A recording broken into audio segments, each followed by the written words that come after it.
Hello everybody, welcome to WhatCulture Gaming. I'm Scott and I've been playing Gotham Knights, a game that I had zero negative expectations for and was very much going to avoid until we managed to get access to it before launch, and I'm kind of loving it. I'm loving this game a hell of a lot more than I thought I ever would be, and I think there's a level of character writing and atmosphere and overall direction to the game that comes out in amongst all the other loot-based components, in amongst all the other stuff that a lot of us just bounced off, when they've been showing off the game pre-launch. A lot of people going into this game thought it was just going to be another four-person loot shooter type thing where nothing would really land, where you wouldn't really care. It would be another Avengers, it would be another Anthem, etc. And I do think there's actually a soul here. There is actually something to enjoy. It feels like a bunch of people wanted to make a video game, wanted to tell a story, and wanted to hook you in with a really cool mystery.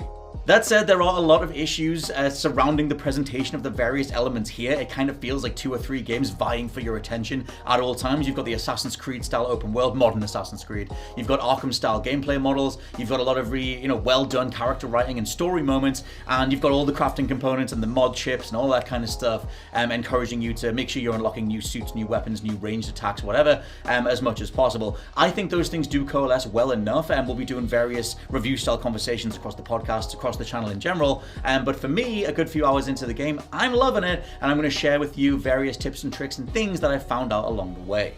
I'm Scott from WhatCulture.com, and this is Gotham Knights 11 tips and tricks the game doesn't tell you. Number 11, dodge while crouched to stealth roll.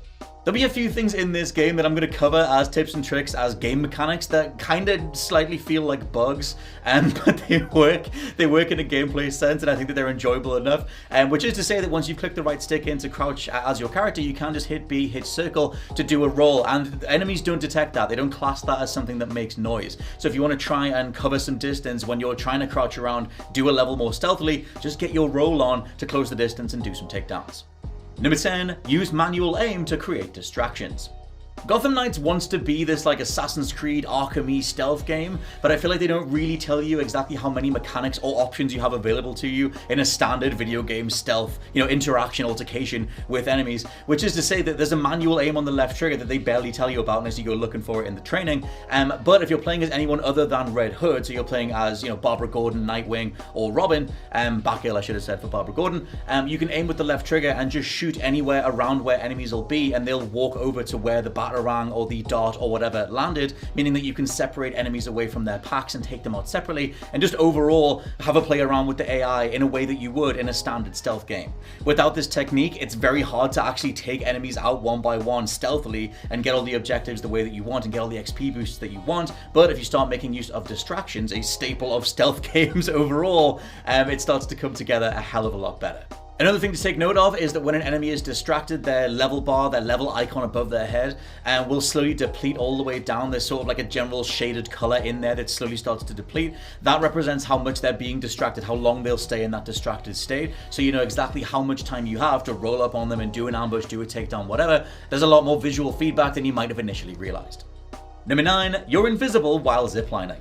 Another thing that kind of feels like a bit of a bug, bit of a glitch, bit of something that might get smoothed out over time, but this is coming across from the Arkham games ostensibly, where as long as an enemy isn't aware of your presence, you can hit LB or hit L1 and just zipline even right over their heads to get to a place of safety. Even if you need to zip right over a pack of enemies, even if you're right next to their heads, the game pretty much treats ziplining as invisible. So again, providing you're not bumping into them, feel free to dart around various arenas, various combat encounters, and know that you won't be seen.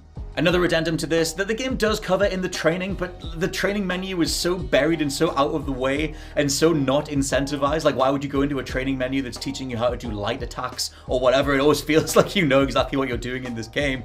But there are certain abilities, certain mechanics that are mentioned in the training and that I'm just going to very quickly flag here. One being that if you hold LB or hold L1, every character will drop a smoke bomb and then go to the vantage point. It means that if you're in the middle of a combat encounter, you're in the middle of a fight, and you want to reset your stealth or get away from everybody, just hold the button instead. As long as you're near some sort of vantage point to grapple to, you'll chuck a smoke bomb down and then get the hell out of there. Number 8, you can take down enemies from the front and while hanging.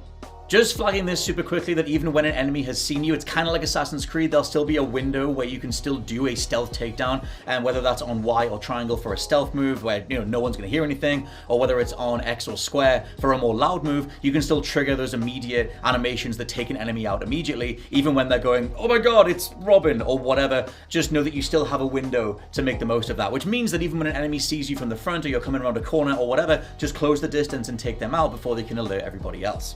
Hanging takedowns are also a thing. Yes, they're mentioned in the training if you do one of these specific modules of that, but alongside that you can do environmental takedowns. If you're doing a X move or a Y move, square, triangle, whatever, and the enemy is next to a wall, you'll just smush their face right into the bookcase, as I did with Red Hood. It depends who you're playing as, but it feels like Red Hood has a whole bunch of various brutal Yakuza style, like a dragon style animations with just a complete disregard for someone else's body. I know that the dude's ultimately meant to be non-lethal, but there's no way people are making it back from most of these moves. Number 7, do objectives in the order they're shown. I've mentioned bugs and glitches a couple of times here, and I had a really weird one where I had to disarm 3 bombs from 3 different hostages, and that was one of the objectives, and the other one was take care of all the enemies. Now, I had a weird bug where I stealthily went around and I disarmed all the bombs, and then the game just went mission complete, but you didn't beat all the enemies, and all the enemies just disappeared and the entire area just reset. Which made me realize that you have to take care of objectives in the order they're shown in the top left. Otherwise, it'll just class you as not doing whatever it's asked you to do. Different mission types let you do them in different orders, but for the most part, you're safest doing them in order if you want the most XP out of any particular encounter. Number 6, hold left for photo mode. Super quick, you can hold left on the D-pad to go straight into the photo mode. A genuinely awesome photo mode, by the way. You can do loads of various depth of field effects, and there's various awesome filters. There's one that looks just like the animated series to put over your various framings of Gotham and the characters that you have. Just hold left on the D-pad to get there faster. Number 5, view how far away missions are without triggering them. So something that I quite like in Gotham Knights is you can just push back, or whatever the hell that button's called on the Xbox, to bring up a list of various goals that you need to do without pausing the game entirely. If you push back and then hover over the different missions that you have, providing it's something that you can track, it's not just take out 5 enemies or go find a bunch of crafting components or whatever, providing it's something specific, like go to Harley Quinn's location, go have a word with Lucius Fox or whatever. When you're hovering over those goals, if you look in the corner of the screen, you'll be able to see that the icon in terms of distance is changing, so you know what you're getting yourself into. Obviously, you can view distances by bringing up the map overall, but if you want to know just how far something away is from where you're standing, hover over those things in the menu to get a feel for that before you commit to what you're going to do next. Number 4, some momentum moves are stealth kills. Last one for the is it a bug, is it a feature list. I found that when I was playing as Red Hood, one of his abilities is like a massive brutal takedown mixed with a reload animation. It's on RB and A on the Xbox. That worked as a stealth kill. The game just didn't seem to class that as a move that made noise, which made me start experimenting with various other characters to find that they do have various grapples that you can just do on one dude, and the guy right next to him won't even budge. So I don't know how much this is a bug. I am playing pre-release, but know that you have more really cool looking stealth options available to you depending on who you're playing as, if you have enough momentum saved up to use those moves. Number 3, grab strikes do the most damage.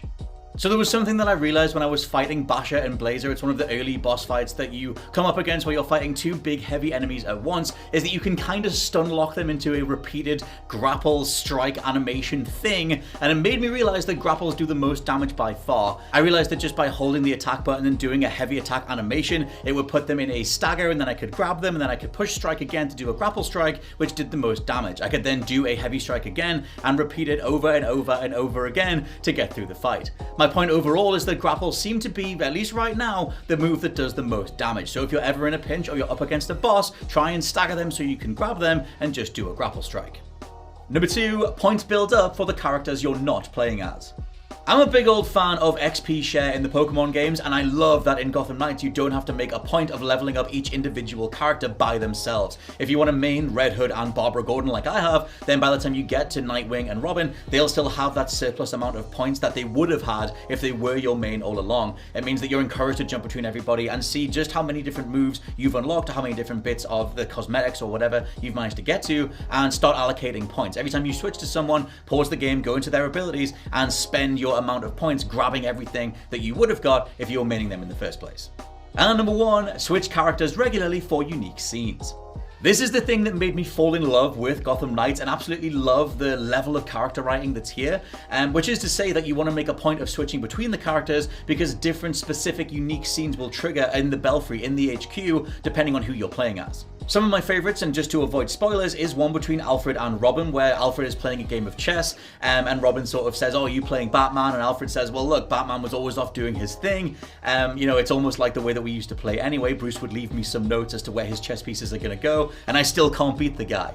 That's really, really cool. There's also some really emotional stuff in here. I think that they round out Red Hood extremely well, considering that going into this game, he just looked like Sonic Boom's Knuckles. We kind of just thought he was going to be this big logger-headed, big bro guy. But they round him out very nicely. There's some great scenes done in a very homely kind of context where, Red Hood / Jason Todd is just doing the dishes or making some food for the rest of the gang. And, Nightwing / Dick Grayson is just talking to him about what's happened in his past. The fact that Jason Todd has died in the past and come back. The fact that Jason Todd was kind of an exile or kind of an outlaw in regards to the way that he was treated within the Bat family. There's some really good character writing here that I absolutely love. And one of my own last favorite in this regard is the one between Jason Todd and Barbara Gordon, where the two of them just play a video game and it's a very nice wholesome moment, and then something else happens, but I'll not spoil what that is. I'm a big fan of all these character scenes, and I think it's a really good incentive to jump between the entire cast, and it rounds out the idea that the four of them are just trying to live up to Batman's mantle and trying to deal with everything that's gotten to that point in the timeline. I'm a massive Batman fan, so I'm absolutely loving the extra detail and the character writing that's here, and I encourage you to switch people as much as possible to see what else you can find.